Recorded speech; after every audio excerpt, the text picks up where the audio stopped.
Some buildings don't just decay, they remember. Welcome to Maison de Repos, an abandoned morgue in the heart of New Orleans, a place where the dead don't rest, they linger. My name is Silas Creel, a caretaker seeking quiet in a world of noise. Instead, I found myself living by 3 strange rules just to stay alive. What's the most unsettling place you've ever been? Tell me in the comments below. And if you're brave enough to step through these gates, subscribe to Night Creepypasta Rules and ring that bell. Because in this house, the passage isn't always one way. Your shift begins now. Maison de Repos didn't just hold the dead. It held their echoes, their unfinished sighs, the faint, metallic tang of old wars and forgotten fevers, all fermenting in the humid New Orleans night. Even before I saw it, I could smell it. A unique perfume of the Treme district, a blend of sweet olive, damp earth, ancient plaster, and something else, something uniquely funereal, that clung to the back of my throat. Formaldehyde, yes, but also the full, faintest, almost subliminal trace of lilies and something that might have been old, dried blood. It was a scent that promised no rest for the weary. My name is Silas Creel, 33 years of a life spent in the quiet peripheral spaces where grief does its work. I'd handled the departed in various capacities, from small-town funeral homes to overwhelmed city morgues. I had a peculiar sensitivity, not to spirits in the seance sense, but to discrepancies, a misplaced tool, a sound that didn't belong, a subtle shift in the weight of the air. These things registered with me, thrummed under my skin like a badly tuned instrument, and I had an aversion, a deep, visceral dislike for certain repetitive sounds. A dripping tap, a child's nursery rhyme on a loop, the incessant, mindless ticking of a clock. They felt wrong, invasive. Dr. Louis Vernat had sought me out. He was a man of sharp intellect and sharp pursuits, a scholar of Creole thentology, and as he put it, the unique post-mortem customs of the Mississippi Delta. He carried a beautifully bound notebook of what looked like deer hide, its pages filled with a dense, spidery script. Maison du Repos, he explained, was a historical anomaly, a city-owned property too historically significant to demolish, too compromised for modern use. Once a processing nexus for victims of yellow fever, then a grim receiving station during 2 world wars, it had been officially decommissioned in 1968. My role, as he described it, was simple: caretaker, prevent vandalism, report structural decay, and oversee the occasional, perplexing archival transfer order for bodies supposedly interred or cremated decades ago. Bureaucratic ghosts, he'd called them with a thin academic smile. He met me at the imposing wrought iron gates, their fleur-de-lis finials crusted with rust and time. The morgue itself was a 2-story Creole townhouse, its once grand facade peeling, its tall shuttered windows like blind eyes staring out onto the humid Louisiana night. Inside, the air was heavy, cool, despite the lack of functioning air conditioning, and that complex scent of death and decay was almost overpowering. It was in the old embalming fluid ledger, a massive, dust-covered tome left open on a marble-topped preparation table, as if awaiting the next entry, that he found it. A single sheet of brittle, foxed paper, its creases as sharp as surgical incisions. The ink was faded, a brownish purple, the handwriting elegant, archaic. Ah, this must be from Monsieur Thibodeau, Vernat murmured, adjusting his spectacles, the last Creole undertaker to work these halls. He was renowned for his adherence to the old ways. 3 rules, always 3. It was a folkloric constant I'd encountered before. 1. Don't disturb anybody that has coins on their eyes. They've paid their passage and shouldn't be kept waiting. A common enough superstition. Charon's obol. I nodded, unsurprised. 2. Never work on July 1st, 2nd, or 3rd. Too many soldiers died those days, and they returned seeking medical attention. That gave me a slight pause. The specificity was unusual. Bernat merely hummed thoughtfully, making a note in his deer-hide book. 3. When red eyes glow in the darkness, don't turn on the lights. The Mothman is deciding if you're worth saving. Mothman. My brows furrowed. That was a name I associated with West Virginian folklore, not the bayous of New Orleans. The Mothman doctor. Bernat smiled. That thin, scholarly smile again. Local syncretism, Mr. Creel. Our city has a remarkable ability to absorb and reinterpret. Consider it. Colorful local history. He treated it all with a detached, almost anthropological interest. Yet there was an undercurrent I couldn't quite place, a watchfulness in his gaze. He then led me on a cursory tour. The echoing autopsy theater with its tiered seating and central stained marble slab. The rows of refrigerated body lockers in the cold storage wing, most bearing tarnished brass plates with names and dates from a forgotten century. Some were still sealed with heavy old-fashioned hasps and locks.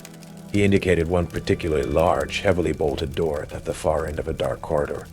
The old pataltery, he said. Unused for generations.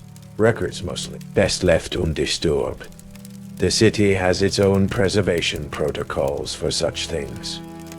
As he spoke, his hand resting briefly on the cold steel of that bolted door, I heard it. Faint, but unmistakable. A rhythmic clink, clink, clink, clink, like a single coin being dropped over and over onto a cold metal surface from the other side. Bernat gave no sign heard it, his attention already turning to the faulty wiring in the main reception. The Maison du Repos, I was beginning to understand, had its own secrets, its own peculiar, ticking heartbeat, and I was now its keeper. My first few nights at Maison du Repos were a study in oppressive silence and subtle disquiet. The vast empty building sighed and creaked around me.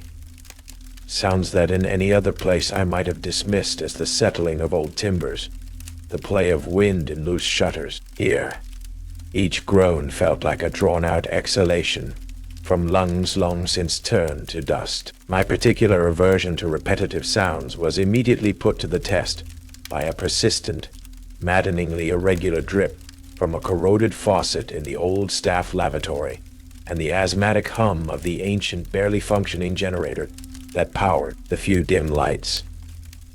Dr. Bernat had tasked me with a preliminary inventory verification, cross-referencing the names on the sealed cold storage units with a crumbling handwritten ledger from the early 20th century. It was during this grim accounting, in a particularly cold and shadowed alcove of the refrigerated wing, that the first rule asserted its chilling reality. One of the drawers, Unit 73, its brass plate bearing the name Annalise Moreau, 1898, was not fully latched.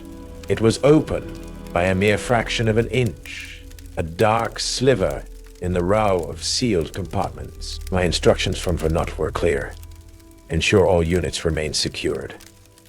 As I reached to push it closed, a wave of intense, unnatural cold billowed out, so frigid it made my teeth ache. I hesitated then, compelled by a sense of duty, or perhaps a more morbid curiosity. I gently pulled it open a few more inches. Inside, shrouded in what looked like yellowed linen, lay a form, indistinct, but what caught my flashlight beam, what made my breath catch in my throat, were two dull, tarnished silver dollars, placed with deliberate precision over the area where Annalise Moreau's eyes would have been. They seemed to absorb the light, to radiate a coldness that was more than just the chill of refrigeration. Don't disturb anybody that has coins on their eyes.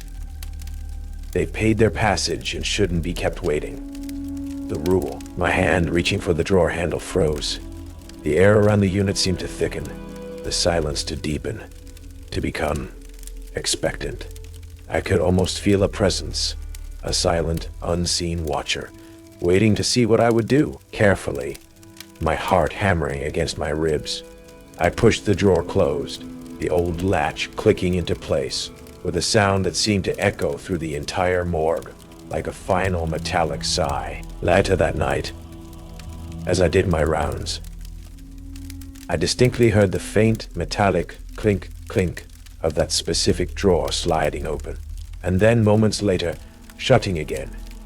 Though I knew I was the only living soul in the building, Father Marcel Roux, the old Haitian-French priest from the nearby St. Augustine parish, visited me the next evening.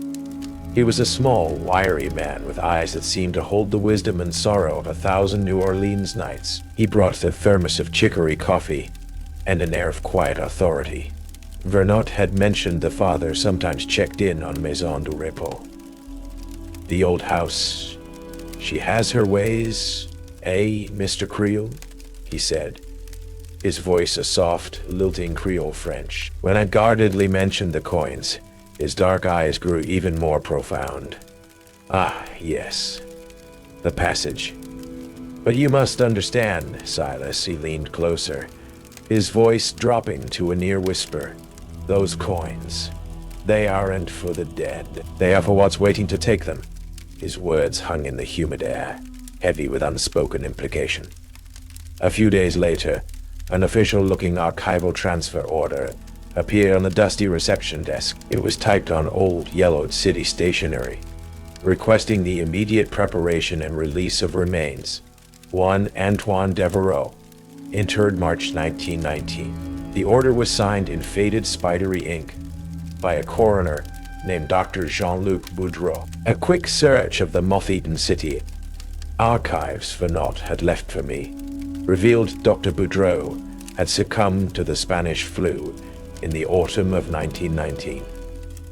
The paperwork itself felt cold, imbued with the same unsettling chill as Unit 73. Near one of the larger, more heavily bolted cold storage units in the long-term stasis section, a unit bearing Devereaux's name, I found a single, mud-caked, verdigris-stained military insignia button, French, from the Great War era. As June drew to its humid, sweltering close, Dr. Vernot, with an almost casual air that didn't quite mask an underlying tension, reiterated the importance of the second rule. You lie first, second, and third, Mr. Creel, he said, consulting his deer-hide notebook. Historically, active periods for Maison du Repos. The summer heat, you know, and the anniversaries. Gettysburg, of course, though that's a bit far afield. Still, echoes. They travel. Best you take those days off, with pay, naturally, for your peace of mind. His smile was thin, academic. My peace of mind was already a distant memory, driven by Father Roux's cryptic warnings, and an increasing sense of the morgue's porous reality. I delved into the older logbooks Vernot had deemed too fragile for regular consultation. The entries for early July, across multiple decades, were chillingly consistent. Scrawled notes about unaccounted for arrivals, sounds of distant battle, requests for morphine and bandages from unseen patients. One entry from July 2nd, 1948 simply read, "The Major returned again, still looking for his leg. Left more mud. I sought out Roy Shanks. He worked the night shift as a security guard at a sprawling, half-empty produce warehouse down by the river. A hulking, stooped man with a perpetually haunted look in his eyes, and a voice that was little more than a dry, rasping whisper. A whisper that, I soon discovered, only truly manifested under the flickering, buzzing fluorescent lights of his guard shack. In daylight, or under normal incandescent bulbs, his voice was almost inaudible, as if the brighter light stole its substance. Leroy was the sole survivor of what the papers had called a freak gas explosion in a disused wing of Maison du Repos back in 2002. He never spoke of it directly, but the trauma radiated from him in waves. When I cautiously asked about the morgue's layout, particularly any forgotten areas, his eyes darted nervously. He eventually sketched a crude map on a greasy napkin, showing a series of sub-basement tunnels and rooms beneath the main structure. City sealed, M after the pub, he rasped, the fluorescents overhead buzzing like angry hornets. Said they weren't on no original blueprints, but the old furnace flew. It went down, connected to something. Older than the house, I reckon. Something from when this was all just swamp and bad dreams. On the night of June 30th, my curiosity, or perhaps a more primal sense of dread, overcame Vernat's instructions. I didn't go home. Instead, I found a concealed vantage point in an abandoned Creole cottage across the narrow street, its windows offering a shadowed view of Maison du Repos' imposing darkened facade. As midnight approached, the already oppressive humidity seemed to thicken, to congeal. Then, I saw them, indistinct figures, emerging not from the street, but seemingly from the very shadows clinging to the morgue's walls. From the overgrown, untended garden, they moved with a slow, shuffling gait, their forms hunched, their uniforms. What I could make out of them: archaic, mud-stained, the rough wool of World War I, the olive drab of World War II. Some leaned heavily on phantom crutches. Others clutched at unseen wounds. Faint, muffled sounds drifted across the street, groans, hushed calls for medic, the metallic clink of unseen equipment. They didn't try the front gate. They simply passed through the solid brick walls of Maison du Repos, disappearing inside like smoke. The air, even where I hid, grew cold and carried the unmistakable, acrid scent of cordite, stale sweat, and gangrenous flesh. When I cautiously returned to the morgue on the morning of July 4th, the place felt different, heavier. The usual scent of formaldehyde was almost overwhelmed by a lingering aroma of antiseptic and battlefield mud. In the center of the pristine, cold marble floor of the main autopsy theater, leading from one of the larger, heavily sealed military interment units, was a set of fresh, muddy boot prints. They were large, cleated, the kind worn by soldiers in the Ardennes.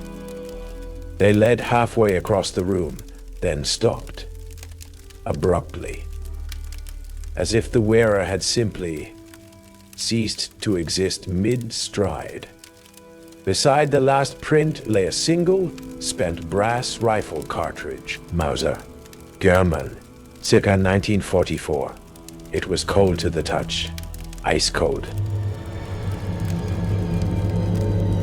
The events of early July had shattered any lingering illusion that Maison du Repos was merely a decaying building with a few quaint superstitions. It was a wound in time, a place where the past bled into the present with terrifying, tangible reality. My carefully constructed professional detachment was eroding, replaced by annoying, visceral dread. I found myself listening to the endless, maddening drip in the lavatory not as an annoyance, but as a countdown.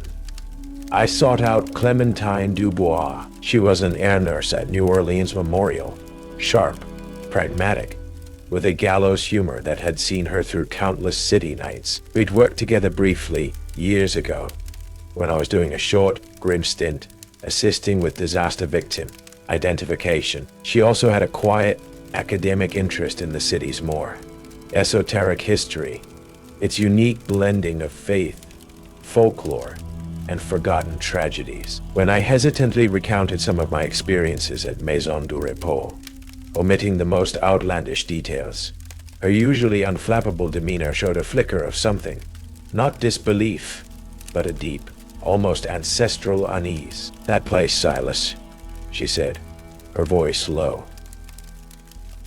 "It's got layers, like old grief. Be careful what you peel back. With her hospital access and a nurse's disregard for bureaucratic red tape, Clementine helped me delve into restricted city archives, cross-referencing old burial permits, epidemic records, and military casualty manifests. The discrepancies were staggering.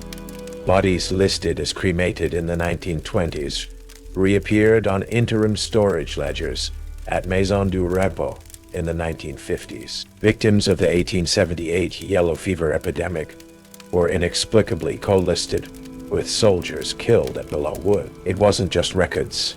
It was as if the morgue itself was a chaotic temporal magnet, drawing in and holding the echoes of distant, unrelated deaths.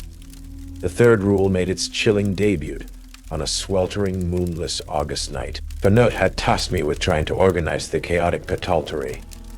The locked room he'd initially said was for unused records. It was, in fact, a nightmarish archive of personal effects presumably removed from bodies over the decades. Tarnished lock-ins, faded photographs, single baby shoes, prayer beads, military dog tags, a museum of last possession. The air was thick with their collective sorrow. Suddenly, the main power to that wing of the morgue sputtered, hissed, and died. The emergency lights, feeble and yellow, cast long, distorted shadows that seemed to writhe with unseen life. I was plunged into a disorienting, almost total darkness. And there, at the far end of a narrow corridor lined with shelves of these tragic mementos, they appeared. 2 points of intense, visceral, crimson light, like the glowing embers of a hellish forge, or the eyes of some enormous nocturnal predator. They floated in the darkness, unblinking, regarding me with a cold, ancient, and utterly alien intelligence. My bread turned to ice, my breath hitched when red eyes glow. In the darkness, don't turn on the lights. The Mothman is deciding if you're worth saving. The urge to flick on my heavy-duty flashlight, to banish that terrifying, piercing gaze with a flood of mundane light, was almost overwhelming. But the rule, Vane's desperate warning, held my hand frozen. I stood there, transfixed, for what felt like an eternity, the crimson eyes boring into me, stripping away pretense, assessing something. My heart hammered against my ribs, a frantic drum against the oppressive, watching silence. Then, as silently, as inexplicably as they had appeared, the red eyes winked out. My legs almost gave way. When I finally dared to move, my flashlight beam trembling, I found a single large, impossibly delicate moth wing lying on the dusty floor where the eyes had been. It was the color of ash and twilight, its patterns like a faded arcane map. As I reached for it, it crumbled into fine silvery dust that vanished on the stale air. Clementine visited me at the morgue a few days later, concerned by my increasingly erratic calls. As we stood in the main reception, bathed in the weak afternoon light filtering through the grimy fanlight, she glanced at a large, antique, silver-framed mirror hanging on the wall, a relic from its days as a grander private residence. Her eyes widened almost imperceptibly. She said nothing, but later, as we were leaving, I noticed it. In the polished brass of the door handle, in the rain-slicked window of my car, Clementine Dubois cast no reflection, none at all. But that evening, Dr. Fernot, while reviewing my meager progress in the pathology, paused, looking at a display case of antique surgical instruments. Remarkable, the biodiversity of nocturnal Lepidoptera in the Tremé, Mr. Creel, he mused, tapping a long finger against the glass where a speck of silvery dust, identical to that from the Mothman's wing, now lay. Some species are only seen once in a generation. Their appearance often presages significant change.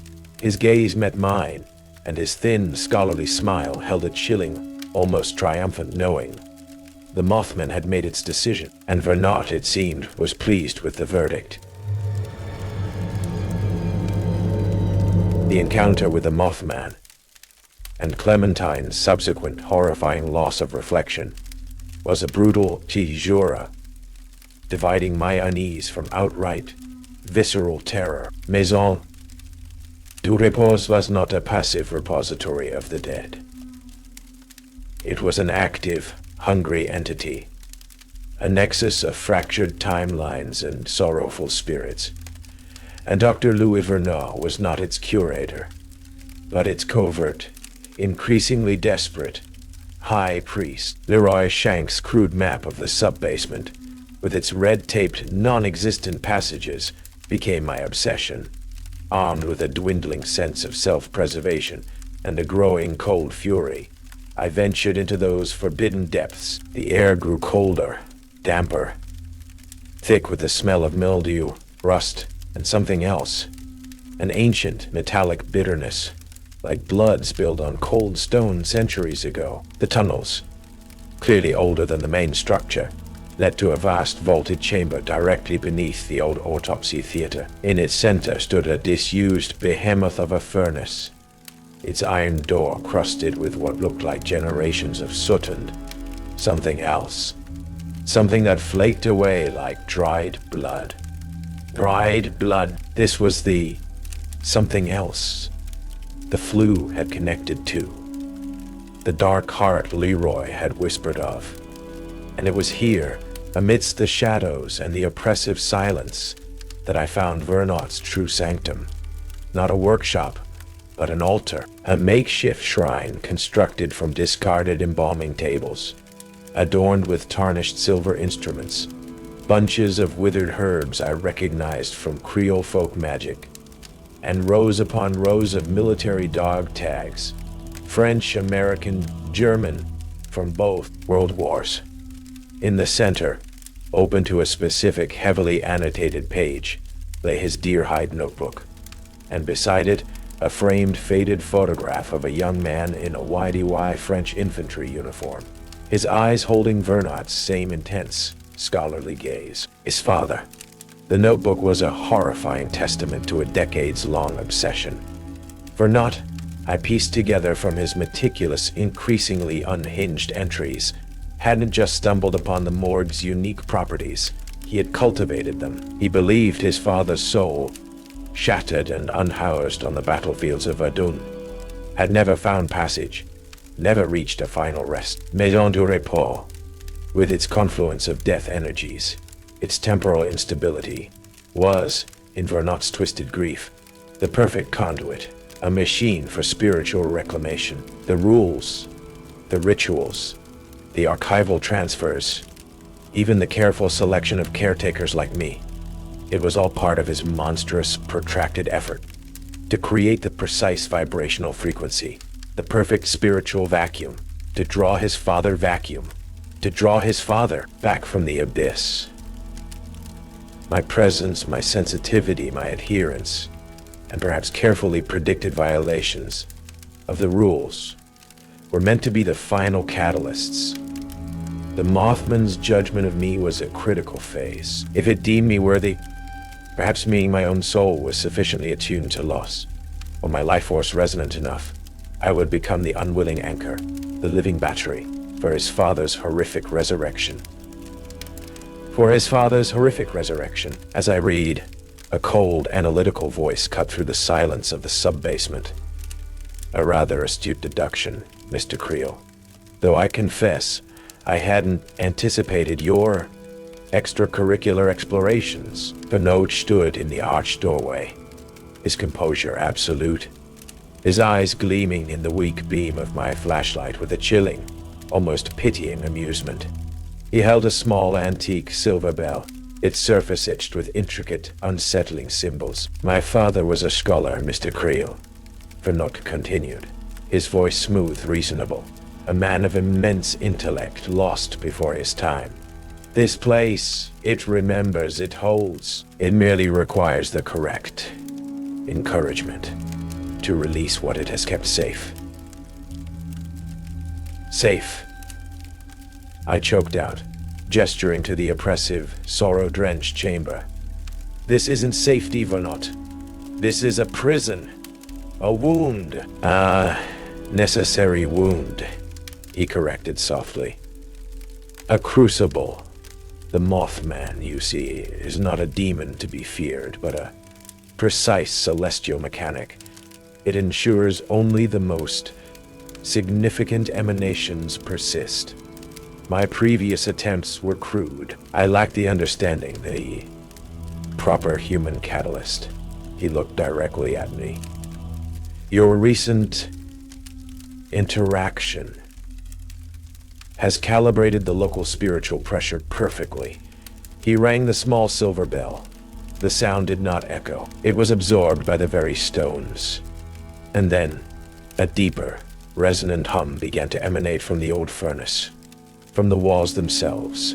The air grew thick, vibrating with a terrifying, unseen energy. The scent of magnolias and old blood intensified, now mixed with the phantom reek of cordite, mustard gas, and trench mud.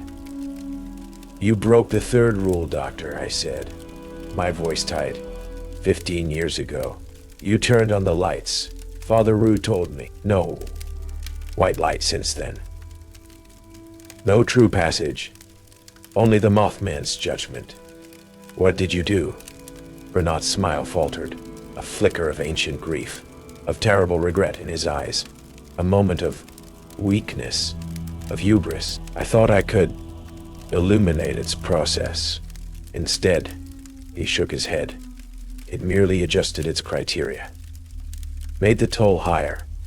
But my father, Mr. Creel, he is worth any price. The hum intensified. From the depths of the morgue above, I could hear it. The distinct, chaotic sounds of activity. The metallic clang of gurneys, muffled shouts, groans, the jingle of dog tags. The July soldiers. But this was August. Bernard's Ritual was pulling them all back, out of season, out of time, creating a maelstrom of spiritual dissonance. And then from the gaping maw of the ancient furnace it began to emerge. Not his father, not yet, but a writhing amorphous mass of shadow and flickering, indistinct light, punctuated by the agonized, half-formed faces of countless soldiers, their eyes wide with the horrors of forgotten battlefields, their collective sighs, their whispered pleas for medics, for mothers, for an end to pain, filled the chamber. Fernand watched, his face rapt, a look of terrible, yearning hope. Soon, he whispered, he is close. The Mothman of Treme chose that moment to make its grand entrance. Not with a whisper, but with a silent, bone-chilling implosion of shadow at the far end of the vaulted chamber. The red eyes ignited, no longer distant pinpricks, but burning, infernal orbs the size of dinner plates, fixed not on me, but on the emerging chaotic mass of souls from the furnace, and on Vernat. Its immense winged silhouette, darker than the deepest darkness, filled the archway, the air around it thrumming with an ancient, immeasurable power. Its voice, when it came, was not a sound, but a pressure in the skull, a chorus of rustling wings and winds, sucked through 1,000 burning embers. The balance is broken, the toll unpaid, the passage corrupted. Fernand screamed, a sound of pure, unadulterated terror, as the amorphous mass of soldier spirits recoiled from the Mothman's presence, their forms flickering, some dissolving into screaming motes of light. His carefully constructed ritual was collapsing, his father's reclamation turning into a spiritual cataclysm. The Mothman's crimson gaze swept the room, dismissing the cowering Vernat, passing over the dissipating soldier spirits. Then, it settled on me, the Caretaker. You have witnessed the broken compact. You have disturbed the sleepers. Your own passage is now in question. I had to choose. Flee into the chaos of the upper morgue, now undoubtedly a battleground of agitated spirits. Try to reason with a grieving mad scholar, or face the arbiter of souls itself. The rules, I realized with a sickening lurch, were not just for survival. They were part of the Mothman's ancient, terrible calculus. and I, in my attempts to understand, had become a variable in its grand, ongoing equation of life, death, and the price of remembrance. The Mothman's pronouncement hung in the vibrating air, a sentence delivered from a tribunal beyond human comprehension.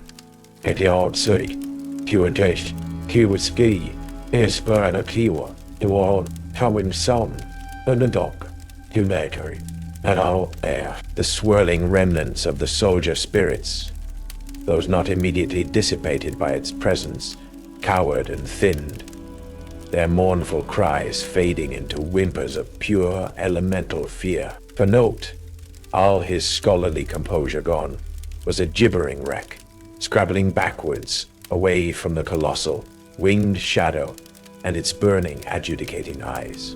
He had sought to control the currents of life and death. Now he was drowning in them. Your debt, Scholar, is ancient.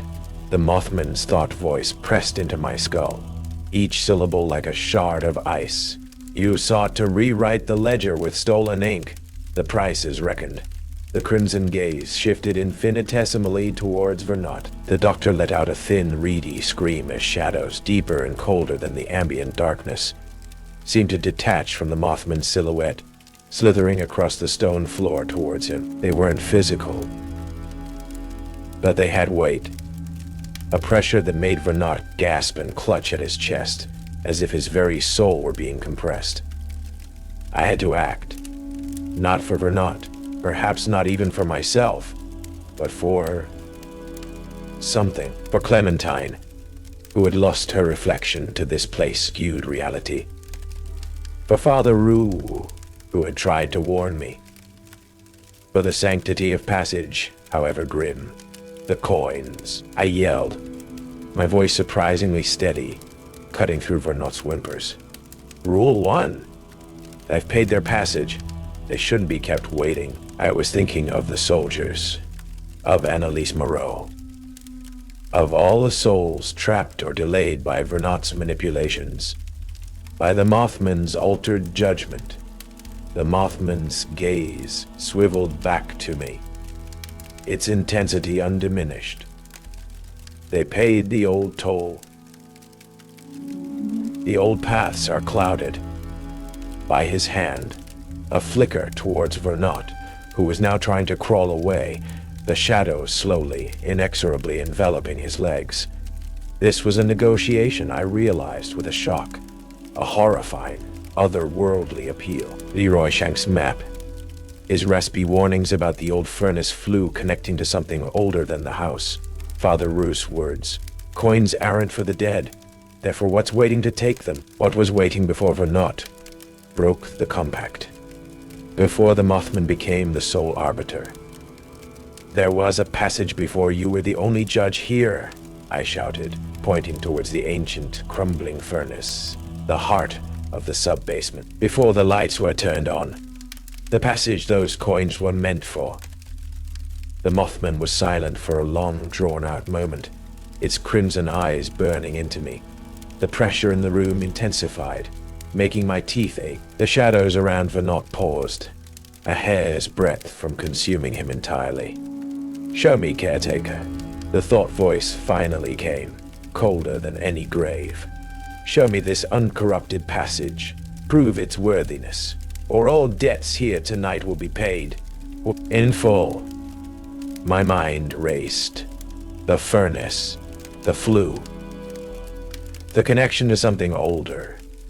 It wasn't just a furnace. It was a gateway, a primitive psychopomp, perhaps from the land's original pre-Creole inhabitants, later co-opted, then forgotten. The coins weren't for the Mothman. They were for this.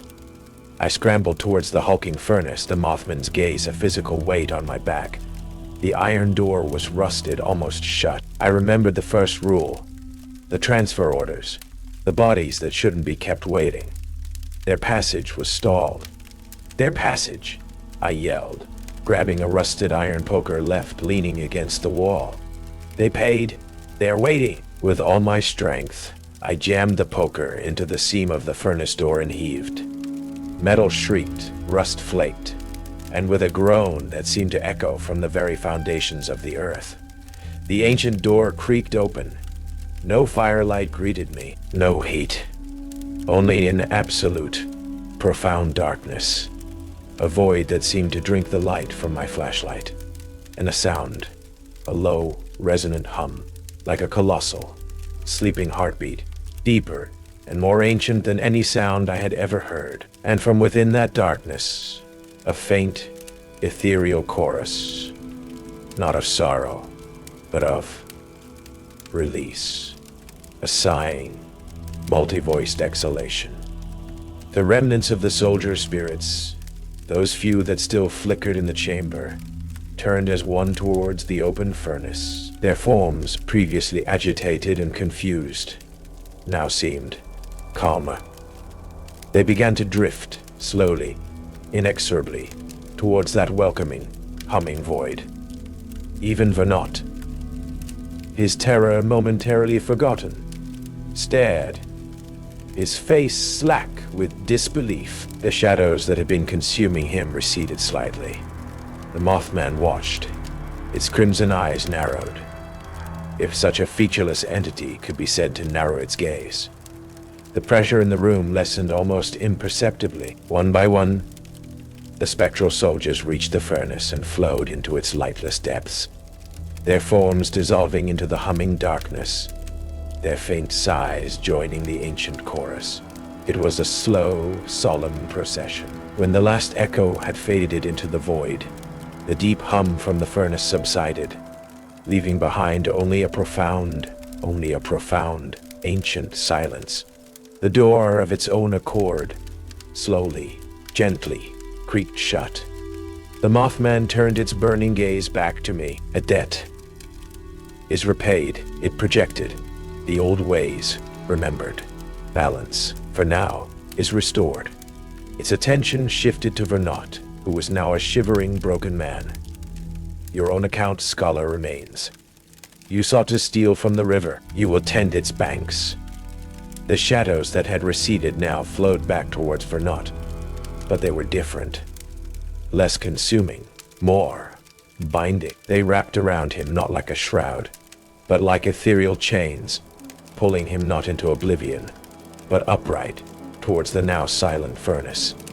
His eyes were wide with a new, dawning understanding, a terror far deeper than mere death. He was to become a part of this place, a new kind of caretaker, bound to the ancient passage he had sought to corrupt. The Mothman's silhouette seemed to shimmer, to contract. The red eyes pulsed once, twice. Maison du Repos. Sleeps, caretaker. Do not waken it again unbidden. The toll will always be collected. And then, as silently as it had arrived, the immense winged shadow and its burning crimson eyes simply were not there, gone, leaving behind only the chill, the scent of ancient dust, and a silence more profound than any I had ever known. Louis Vernot stood before the closed furnace door, unmoving, his eyes vacant, a living statue tethered to a forgotten god. I don't know how long I stayed in that sub-basement chamber after the Mothman departed. Time in Maison du Repos had always been a fluid, unreliable thing. Eventually, the instinct for self-preservation, or perhaps just the overwhelming need for breathable air, drove me back up into the main levels of the morgue. The chaos had subsided. The air was still, heavy, but the oppressive, active malevolence was gone. It felt neutral, exhausted, like a battlefield after the fighting has ceased, littered with the unseen casualties of a spiritual war. Louis Vernot remained in the sub-basement, a silent, unseeing sentinel before the ancient furnace. It was part of the morgue now, another sorrowful exhibit in its vast, unseen collection. I walked out of Maison du Repos as the first faint gray light of a New Orleans dawn was painting the sky. I didn't look back. Father Marcel Roux found me later that day, sitting on a bench in Jackson Square, staring blankly at the artists and the tourists. He didn't ask for details. He just sat beside me, offered me a bagnet and a cup of café au lait, and spoke softly of the old ways, of the delicate balance between the worlds, and of souls who sometimes lose their way. Some doors, Silas, he said, his dark eyes kind, are best left not only unopened, but unremembered. Clementine Dubois never regained her reflection. She became a whisper in the ER, a presence felt but rarely seen clearly. Her compassion undiminished, but her connection to the mundane world irrevocably altered. She was a living ghost, a reminder of the prices paid in places like Maison du Repos. Leroy Shanks continued his flickering, raspy vigil at the warehouse, his silence under the sun, a testament to horrors best kept in the dark. The city officially condemned Maison du Repos a few weeks later, citing extreme structural instability and biohazard concerns after an anonymous tip. Mine, delivered through a burner phone and a heavily disguised voice. It was boarded up, fenced off, and eventually, as New Orleans always does, began to be slowly reclaimed by the tenacious subtropical green. I left New Orleans. I had to. The humidity, the scent of sweet olive and river mud, the very rhythm of the city, all carried too many echoes. I found work in a quiet, landlocked town in the Midwest, in a small, modern, utterly unremarkable funeral home, where the only mysteries were the mundane sorrows of ordinary lives. Most days, I managed to convince myself that Maison du Repos and its arbiter of souls were a fever dream, a hallucination born of grief, suggestion, and the unique, oppressive atmosphere of a decaying city. But sometimes, on a still, moonless night, when the wind is just right, I think I can smell it. Faintly, the scent of old formaldehyde, magnolias, and something that might be ancient stone and river water. And last month, a small, unmarked package arrived at my new address. Inside, nestled on a bed of faded gray silk, was a single, impossibly delicate, ash-colored moth wing. There was no note, no explanation. Just the wing. I keep it in a locked box. Sometimes I take it out. I don't know why. Perhaps as a reminder, perhaps as an acknowledgement, because late last night, as I was locking up the quiet, sterile prep room of my new, unremarkable workplace, I glanced at my reflection in the polished steel of an instrument tray, and for a horrifying, heart-stopping instant, from the deepest shadows behind my own tired eyes, two faint, crimson pinpricks of light glowed back at me. Ancient and appraising, the Mothman, it seems, has a long memory, and its ledger of souls deemed interesting, I fear, is never truly closed. The passage may be quiet, but the ferryman always knows where to find his due. Maison du Repos holds its silence close, a ledger of lost souls. Silas Creel learned that some rules are not warnings, but negotiations with forces older than the city itself. The Mothman has rendered its judgment, but the passage is never truly closed. Seriously, if you didn't stay until the very end, you missed the ultimate chilling twist, the final terrifying confirmation that the Ledger of Souls isn't confined to the morgue walls. The last few moments will leave you questioning every reflection. What do you think the Mothman truly is? What was Vernost's ultimate fate? Share your theories in the comments below. And if you made it through the night at Maison de Repos, if your reflection hasn't vanished, then you're already part of our story. Subscribe to Night Creepypasta Rules, because some debts are paid in more than just coin, and the ferryman is always watching.